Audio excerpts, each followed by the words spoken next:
ഇന്ന് നമുക്ക് വറുത്തരച്ചിട്ട് ഒരു മീൻകറി തയ്യാറാക്കി നോക്കാം, നല്ല നാടൻ സ്റ്റൈലിൽ. അപ്പം അതിന് വേണ്ടിയിട്ട് ഇപ്പോൾ ഒരു പാത്രം അടുപ്പത്ത് വെച്ചിട്ടുണ്ട്. തീ ഒന്നും ഓൺ ചെയ്തിട്ടില്ല കേട്ടോ. അപ്പോൾ നമുക്ക് കുറച്ച് ചേരുവകൾ ചേർത്ത് കൊടുക്കണം.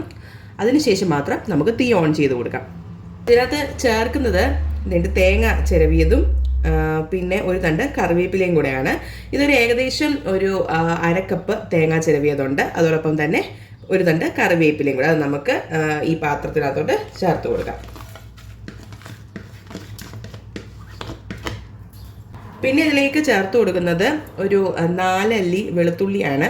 വലുതാണെങ്കിൽ ഒരു 2 3 ഒക്കെ എടുത്താൽ മതി. അത് ഇതുപോലെ ചെറുതായിട്ട് അരിഞ്ഞ് കേട്ടോ ചേർത്തിട്ടുള്ളത്. അത് നമുക്ക് ഇതിലേക്ക് ചേർത്ത് കൊടുക്കാം. പിന്നെ വേണ്ടത് വേണ്ട കുഞ്ഞുള്ളിയാണ്. ഇതൊരു 5 കുഞ്ഞുള്ളി ഉണ്ട്, 2ആയിട്ട് കീറി ഇട്ടേക്കുന്നത് കേട്ടോ. അതും കൂടെ നമുക്കിതിലേക്ക് ചേർത്ത് കൊടുക്കാം. ഇനി ഇതിലേക്ക് വേണ്ടത് പെരിഞ്ജീരകമാണ്. ഇതൊരു 1/2 ടീസ്പൂൺ പെരിഞ്ജീരകമുണ്ട്. അത് നമുക്കിതിലേക്ക് ചേർത്ത് കൊടുക്കാം. നിങ്ങളുടെ കയ്യിൽ ഈ സമയത്ത് കുരുമുളക് ഉണ്ടെങ്കിൽ, അത് മുഴുവനുള്ള കുരുമുളക് ഉണ്ടെങ്കിൽ അതൊരു 1 ടീസ്പൂണൊക്കെ ചേർത്ത് കൊടുക്കാം. അപ്പോൾ എൻ്റെ കയ്യിൽ കുരുമുളക് ഞാൻ പൊടിച്ച് വെച്ചതാണ്. അപ്പോൾ അതുകൊണ്ട് തന്നെ ഞാൻ പൊടികളൊക്കെ ചേർക്കുന്ന സമയത്ത് മാത്രമേ കുരുമുളക് ചേർക്കുന്നുള്ളൂ. അപ്പോൾ നമുക്ക് ഇനി ഇത് ഫ്ലെയിം ഓൺ ചെയ്ത് കൊടുത്തിട്ട് ഒരു ലോ ഫ്ലെയിമിൽ ഇട്ടിട്ട് തന്നെ നമുക്ക് ഇത് നല്ലതുപോലെ ഒന്ന് ഡ്രൈ റോസ്റ്റ് ചെയ്തെടുക്കാം.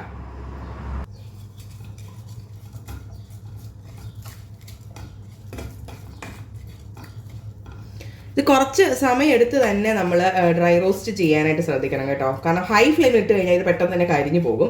അപ്പോൾ എപ്പോഴും ഒരു മീഡിയം ടു ലോ ഫ്ലെയിം മതി. അതിലിട്ടിട്ട് നമ്മൾ ചെറുതായിട്ട് ഇങ്ങനെ ഇളക്കി നമ്മളിതൊരു ബ്രൗൺ കളർ ആവുന്നിടം വരെ നമുക്കിത് നമ്മൾ നന്നായിട്ട് മിക്സ് ചെയ്തെടുക്കണം. ഒരിക്കലും കരിഞ്ഞു പോകരുത്, കാരണം കരിഞ്ഞു പോയി കഴിഞ്ഞ് കഴിഞ്ഞാൽ നമ്മളുടെ ഈ കറിയുടെ ടേസ്റ്റ് തന്നെ മാറിപ്പോകും കേട്ടോ. അപ്പം നമുക്ക് നല്ലതുപോലെ ഡ്രൈ റോസ്റ്റ് ചെയ്ത് കൊണ്ടുവരാം.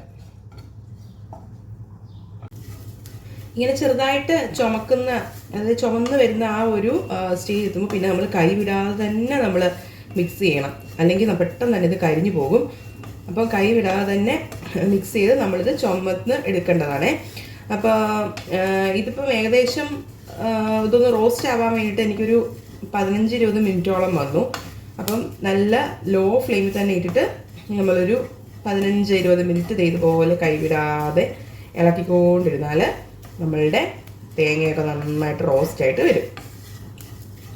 കുറച്ചും കൂടെ ഒന്ന് റെഡ് ആയിക്കോട്ടെ. ഇപ്പം ആയിട്ടുണ്ട്, ഇനി കുറച്ചും കൂടെ ഒന്ന് റെഡ് ആവണം. കാരണം നമ്മൾ വറുത്തൊക്കെ അരയ്ക്കുമ്പോൾ നല്ലൊരു കളറ് നമ്മളുടെ ആ ഒരു കറിക്ക് കിട്ടണമല്ലോ. ഇച്ചിരിയും കൂടെ ഒന്ന് നമുക്ക് റെഡാക്കി എടുക്കാം. ഇത് ഇങ്ങനെ നമ്മൾ വറക്കുമ്പോൾ ശ്രദ്ധിക്കേണ്ട ഒരു കാര്യം എന്ന് പറഞ്ഞു കഴിഞ്ഞാൽ, നമ്മുടെ ഈ തേങ്ങ നമ്മൾ ചിരവി എടുക്കത്തില്ലേ, അത് ഏകദേശം ഒരേ വലിപ്പത്തിൽ തന്നെ നമ്മൾ ചിരവി എടുക്കാനായിട്ട് ശ്രദ്ധിക്കണം. ഇപ്പോൾ നിങ്ങൾ ചിലയിടത്തൊക്കെ ഡെസിക്കേറ്റഡ് കോക്കനട്ട് ഒക്കെ കിട്ടുന്നതൊക്കെ ഉണ്ട്. അപ്പോൾ അങ്ങനെയാണെങ്കിൽ നമ്മുടെ മിക്സിക്കകത്ത് ജസ്റ്റ് ഒന്ന് പൾസ് ചെയ്തതിന് ശേഷം മാത്രം ഡെസിക്കേറ്റഡ് കോക്കനട്ടൊക്കെ നമ്മൾ ഇങ്ങനെ വറുത്തരയ്ക്കാനായിട്ട് ഉപയോഗിക്കാം. അല്ലെങ്കിൽ നമ്മൾ ഈ പറഞ്ഞ പോലെ ഏകദേശം ഒരേ രീതിക്ക് തന്നെ നമ്മൾ ചിരകി എടുക്കാൻ ശ്രദ്ധിക്കണം, അല്ലെങ്കിൽ എല്ലാം രണ്ട് മൂപ്പായി പോകും കേട്ടോ. അപ്പോൾ ഇത് ഏകദേശം ആയിട്ടുണ്ട്. അപ്പോൾ ഇനി നമുക്കിതേ കുറച്ച് പൊടികളൊക്കെ ചേർത്ത് കൊടുക്കണം. അപ്പോൾ ഞാനിപ്പോൾ ചെയ്യാൻ പോകുന്നത് വെച്ചാൽ ഞാനിപ്പോൾ ഫ്ലെയിം ഒന്ന് ഓഫ് ചെയ്ത് കൊടുക്കുന്നുണ്ട്. കാരണം വെച്ചാൽ ഇപ്പം ഈ ഫ്ലെയിമിൽ തന്നെ കിടന്നു കഴിഞ്ഞാൽ ചിലപ്പോൾ ഇത്തിരിയും കൂടെ ഒന്ന് മൂത്ത് കരിഞ്ഞു പോകാനായിട്ടുള്ള ചാൻസ് ഉണ്ട്. അപ്പം ഞാൻ ഇപ്പം ഇതിനകത്ത് ഫ്ലെയിം ഒന്ന് കുറച്ച് വെക്കുകയാണ്. അതിന് ശേഷം മാത്രം ഞാനിപ്പോൾ പൊടികൾ ചേർത്ത് കൊടുക്കുകയാണ്. അപ്പം അങ്ങനെ പൊടികൾ ചേർത്ത് കൊടുക്കുമ്പോൾ തേങ്ങ ഓവറായിട്ട് കരിഞ്ഞു പോകത്തുമില്ല, അതുപോലെ തന്നെ പൊടികളും കരിഞ്ഞു പോകത്തില്ല. അപ്പോൾ ഇപ്പം നമ്മുടെ തേങ്ങ ഏകദേശമൊക്കെ ആയിട്ടുണ്ട്. കണ്ടില്ലേ, ഈ ഒരു രീതിക്ക് നമ്മളിതിനെ വറുത്തെടുത്താൽ മതി കേട്ടോ. ഇപ്പം നല്ല പെർഫെക്റ്റ് ആയിട്ട് തന്നെ വന്നിട്ടുണ്ട്. ഞാൻ തീ ഒന്ന് ഓഫ് ചെയ്ത് കൊടുത്തിട്ടുണ്ട്. എന്നിട്ട് ഇത് ഇതുപോലെ ഒന്ന് മിക്സ് ആക്കി കൊടുക്കണം. കാരണം നമ്മുടെ ചട്ടിക്ക് ചെറിയൊരു ചൂട് കാണും. ആ ചൂട് കൊണ്ട് ഈ തേങ്ങ കരിഞ്ഞു പോകാതിരിക്കാൻ വേണ്ടിയിട്ടാണ് കേട്ടോ അങ്ങനെ ചെയ്യുന്നത്. ഓക്കെ, ഇനി നമുക്കിതിലേക്ക് പൊടികൾ ചേർത്ത് കൊടുക്കാം. ആദ്യമേ ഇതിലേക്ക് ഒരു 1/4 ടീസ്പൂൺ മഞ്ഞൾ പൊടി ചേർത്ത് കൊടുക്കുന്നുണ്ട്. പിന്നെ ഇതിലേക്ക് ചേർത്ത് കൊടുക്കുന്നത് മുളക് പൊടിയാണ്. ഞാൻ കാശ്മീരി ചില്ലി പൗഡർ ചേർത്ത് കൊടുക്കുന്നത്. ഇതൊരു 3 ടീസ്പൂൺ ചേർത്ത് കൊടുക്കുന്നുണ്ട്. ഇനി ചേർത്ത് കൊടുക്കുന്നത് മല്ലിപ്പൊടിയാണ്. അതൊരു 2 ടീസ്പൂൺ ചേർത്ത് കൊടുക്കുന്നുണ്ട്. പിന്നെ ഇതിലേക്ക് ചേർത്ത് കൊടുക്കുന്നത് കുരുമുളക് പൊടിയാണ്. അവനവൻ്റെ എരിവിനനുസരിച്ച് കുരുമുളക് പൊടി നമുക്ക് യൂസ് ചെയ്യാം. ഞാനിപ്പം ഇവിടെ ഒരു 1/4 ടീസ്പൂൺ മുതൽ 1/2 ടീസ്പൂൺ വരെയാണ് കുരുമുളക് പൊടി ചേർത്ത് കൊടുത്തിട്ടുള്ളത്. ഇനി ഇതിലേക്ക് ചേർത്ത് കൊടുക്കുന്നത് ഗരം മസാലയാണ്. ഞാനിവിടെ ഒരു 1/4 ടീസ്പൂണോളം ഗരം മസാല ചേർത്ത് കൊടുക്കുന്നുണ്ട്. അപ്പം ഈ ഗരം മസാല ഓപ്ഷണലാണ്, വേണമെങ്കിൽ മാത്രം ചേർത്ത് കൊടുത്താൽ മതി. ചേർത്ത് കൊടുത്തു എന്ന് പറഞ്ഞ് നമ്മളുടെ ഈ കറിക്ക് ഒരു ടേസ്റ്റ് വ്യത്യാസവും വരില്ല കേട്ടോ. നമുക്ക് നമ്മുടെ പൊടികളൊന്ന് മൂപ്പിച്ചെടുക്കാം. ഫ്ലെയിം ഞാനൊന്ന് ഓൺ ചെയ്ത് കൊടുത്തിട്ടുണ്ടായിരുന്നു. നല്ല ചൂടൊക്കെ ഉണ്ടെങ്കിൽ പിന്നെ ആ ചൂടി കിടന്ന് തന്നെ നമ്മളുടെ പൊടികളൊക്കെ നന്നായിട്ട് മൂത്തോളും. അപ്പോൾ ഇപ്പം നമ്മൾ ചേർത്തുള്ള മുളക് പൊടിയൊക്കെ നന്നായിട്ട് മൂത്തിട്ടുണ്ട്. കാരണം വെച്ചാൽ നമുക്ക് മുളക് പൊടി മൂക്കുമ്പോഴത്തെ ആ ഒരു മണം അറിയാമല്ലോ, നമുക്കൊന്ന് ചെറുതായിട്ട് ഒന്ന് ചുമയ്ക്കാനൊക്കെ തോന്നും. അപ്പോൾ ഇപ്പം നമ്മുടെ പൊടികളൊക്കെ ഒന്ന് മൂത്തിട്ടുണ്ട്. ഇനി നമുക്ക് ഇത് ഇനി നമുക്കിത് ചൂടാറുന്നിടം വരെ നമുക്കൊന്ന് വെയിറ്റ് ചെയ്യാം. ചൂടാറി കഴിഞ്ഞിട്ട് നമുക്കിതൊരു മിക്സിയുടെ ജാറിൽ നന്നായിട്ടൊന്ന് അരച്ചെടുക്കാം. അപ്പം തേങ്ങ എങ്ങനെ നന്നായിട്ട് അരയ്ക്കണം എന്നുള്ളത് കഴിഞ്ഞ ചമ്മന്തിയുടെ വീഡിയോ ഇട്ടപ്പോൾ ഞാൻ പറഞ്ഞായിരുന്നു എങ്ങനെയാണ് തേങ്ങ നന്നായിട്ട് അരയ്ക്കേണ്ടതെന്നുള്ളത്. അപ്പം അറിയാത്തവരെ ഒന്ന് കണ്ടു നോക്കാം കേട്ടോ. ഒരുപാട് വെള്ളം ഒഴിച്ച് നമ്മൾ ആദ്യമേ ഇത് അരയ്ക്കുന്നില്ല. ആദ്യം നമ്മളിത് മിക്സിയുടെ ജാറിലിട്ട് 2-3 വട്ടം ഒന്ന് പൾസ് ചെയ്തെടുക്കും. അതിനുശേഷം മാത്രം കുറച്ച് വെള്ളം ഒഴിച്ചിട്ട് നമ്മളിത് നല്ല പേസ്റ്റ് പോലെ അരച്ചെടുക്കും. അപ്പോൾ നമുക്കിത് ചൂടാറിയതിന് ശേഷം അരച്ച് കൊണ്ടുവരാം.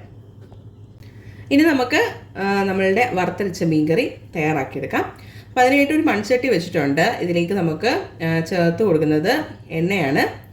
വെളിച്ചെണ്ണ ചേർത്ത് കൊടുക്കുന്ന കേട്ടോ ഏറ്റവും നല്ലത്. കാരണം ഇതൊരു നാടൻ റെസിപ്പിയാണല്ലോ, അപ്പം വെളിച്ചെണ്ണയായിരിക്കും എപ്പോഴും നല്ലത്. എണ്ണയൊക്കെ നന്നായിട്ട് ചൂടാവട്ടെ. ആ ഒരു സമയം കൊണ്ട് ഇതിലേക്കൊരു 6-7 അല്ലി വെളുത്തുള്ളിയുണ്ട്.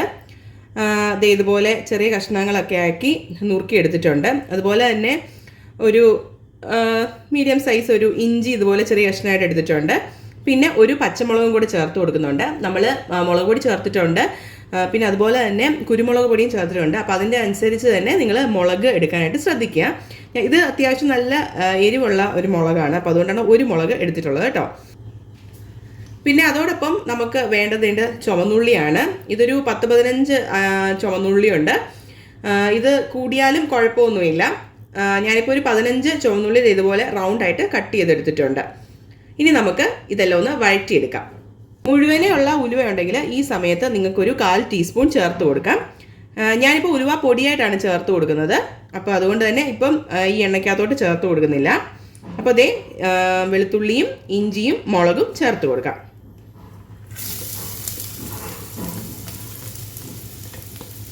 ഒന്ന് മിക്സാക്കി കൊടുക്കുന്നുണ്ട്.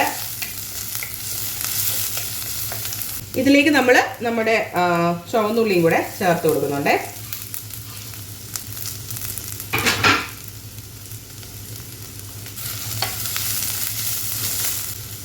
ഇതിലേക്ക് ആവശ്യത്തിനുള്ള ഉപ്പ് ചേർത്ത് കൊടുക്കാം. ഞാനിപ്പോൾ ഒരു ടീസ്പൂൺ ഉപ്പ് ചേർത്ത് കൊടുക്കുന്നുണ്ട്.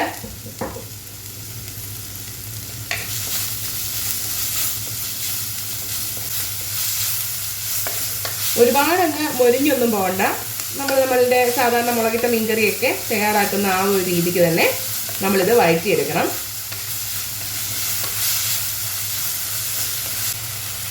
ഞാനിവിടെ ഒരു 3 കുടംപുളി ഇതുപോലെ വെള്ളത്തിൽ സോക്ക് ചെയ്യാനായിട്ട് വെച്ചിട്ടുണ്ടായിരുന്നു. ഈ കുടംപുളി നമ്മൾ കഴുകിയ ഈ വെള്ളം യൂസ് ചെയ്തിട്ട് നമ്മൾ മീനൊക്കെ വാഷ് ചെയ്യുവാണെങ്കിൽ മീനിൻ്റെ ഉളുമ്പ് നാറ്റമൊക്കെ എന്തെങ്കിലും ഉണ്ടെങ്കിൽ പോകുന്നതാണ്. അപ്പോൾ ഉപ്പിട്ട് കഴുകിയതിന് ശേഷവും ഞാൻ ഇതിൻ്റെ ഈ വെള്ളം യൂസ് ചെയ്തിട്ട് മീൻ കഴുകാറുണ്ട്. എനിക്ക് അതാണ് കേട്ടോ ഒരു തൃപ്തി എന്ന് പറയുന്നത്. അപ്പോൾ അതിന് ഞാൻ ചെയ്യാറുണ്ട്. അപ്പോൾ ഇതിലേക്ക് നമുക്കിനി കുടംപുളി ചേർത്ത് കൊടുക്കണം. അപ്പോൾ ഇത് നന്നായിട്ടൊന്ന് വഴണ്ടോട്ടെ. ഇതിലേക്ക് കുറച്ച് കറിവേപ്പില ചേർത്ത് കൊടുക്കാം.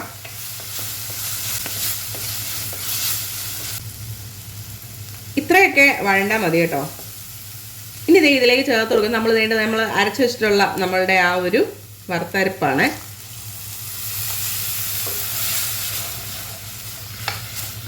മിക്സി കഴുകി കുറച്ച് വെള്ളം കൂടെ നമുക്കിതിലേക്ക് ഒഴിക്കാം.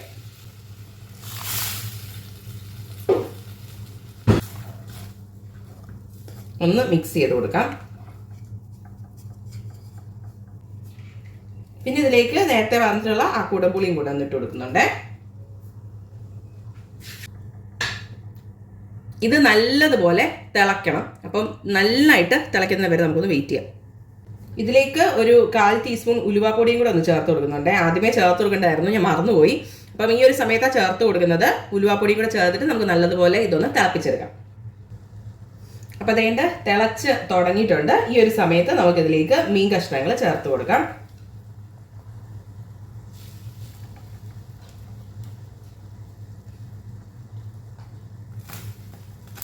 ഇനി നമുക്ക് ഇത് അടച്ചു വെച്ചിട്ട് നല്ലവണ്ണം ഒന്ന് കുക്ക് ചെയ്തെടുക്കാം.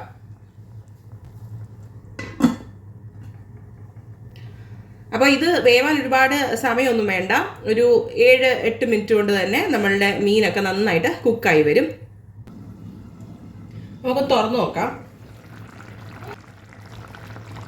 അതായത് നമ്മളുടെ മീൻകറിയൊക്കെ നന്നായിട്ട് തിളച്ചിട്ടുണ്ട്. എണ്ണയൊക്കെ ഇതേന്ന് തെളിഞ്ഞൊക്കെ വന്നിട്ടുണ്ട്. ഇനി നമുക്കിതിൻ്റെ മുകളിലേക്ക് കുറച്ച് കറിവേപ്പില ചേർത്ത് കൊടുക്കാം. എന്നിട്ട് നമുക്ക് അടച്ചു വെച്ചിട്ട് കുറച്ച് നേരം കൂടെ ഒന്ന് കുക്ക് ചെയ്തെടുക്കാം. ഞാനൊരു 1-2 വട്ടമൊക്കെ ഒന്ന് ഇളക്കി കൊടുത്തിട്ടുണ്ടായിരുന്നു കേട്ടോ. അതായത് നമ്മൾ ചട്ടി ഇങ്ങനെ മീൻ വെക്കുന്നതുകൊണ്ട് തന്നെ സ്പൂൺ യൂസ് ചെയ്ത് നമ്മൾ ഇളക്കരുത്.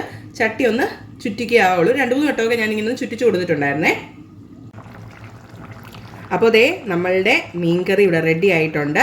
വറുത്തരച്ച് വളരെ പെട്ടെന്ന് തയ്യാറാക്കിയെടുക്കാൻ പറ്റുന്ന ഒരു മീൻകറി ആയത് കേട്ടോ. അപ്പം ഞാനീ പറയുന്ന അതേ അളവിൽ തന്നെ നിങ്ങൾ ചെയ്യുവാണെങ്കിൽ നല്ല പെർഫെക്റ്റ് ആയിട്ട് തന്നെ നിങ്ങൾക്ക് ഈ മീൻകറി തയ്യാറാക്കിയെടുക്കാനായിട്ട് സാധിക്കും. അപ്പോൾ ഇന്നത്തെ വീഡിയോ ഇത്രയേ ഉള്ളൂ. നിങ്ങൾക്ക് എല്ലാവർക്കും ഈ വീഡിയോ ഇഷ്ടപ്പെട്ടു എന്ന് വിശ്വസിക്കുന്നു. ഇഷ്ടപ്പെടുവാണെങ്കിൽ നമ്മളുടെ വീഡിയോ ഒന്ന് ലൈക്ക് ചെയ്തേക്കണേ. അതുപോലെ തന്നെ ചാനൽ സബ്സ്ക്രൈബ് ചെയ്യാനും നിങ്ങളുടെ ഫ്രണ്ട്സിനും ഫാമിലിക്കും ഒക്കെ ഇതൊന്ന് ഷെയർ ചെയ്ത് കൊടുക്കാനും മറന്നു പോകരുതേ. അപ്പോൾ നല്ലൊരു വീഡിയോയുമായിട്ട് നമുക്ക് വേറൊരു ദിവസം കാണാം. അതുവരേക്കും ബൈ ബൈ.